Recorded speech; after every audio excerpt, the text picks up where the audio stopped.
Or do we want to be doing something different? And if we want to do something different, we're going to have to make some changes. And how those changes will come about, let's have that dialogue, let's have that conversation.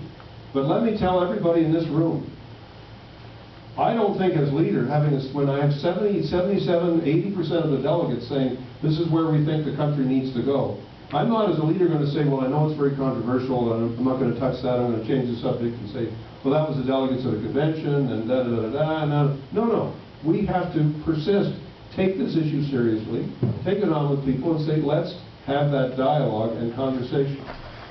And it seems to me that is something that Canadians will respect in a political party that says, we're not afraid to take on these issues. We'll take them on.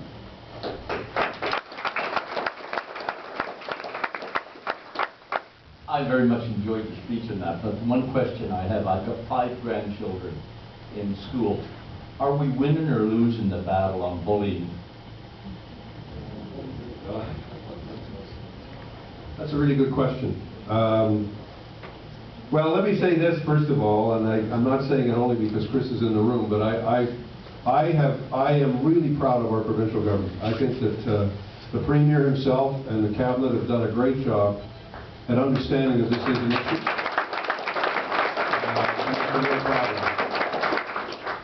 The thing that makes it difficult, the bullying question, more complicated today is the digital world that we live in. We've always had bullying in schools, okay? I mean, it's not a new phenomenon, but the means that we had to communicate, that people had to communicate that, were different. Kids would get beaten up in the schoolyard. We'd have, teachers would come in, do things, stuff, and we've all been through the school system. We all understand that. But there's now something more insidious going on, and more difficult to manage, and also, frankly, more difficult to control.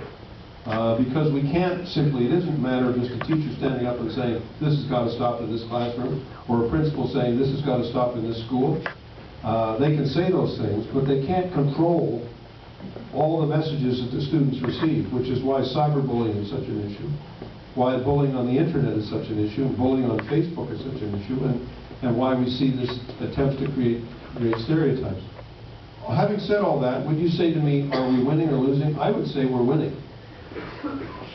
And I'll give you a couple of examples. There have always been gay kids in school. When I was a kid, people didn't know who anybody was. Nobody would come out, in high school, people didn't come out and say they were gay. I mean, I'm sure everybody's had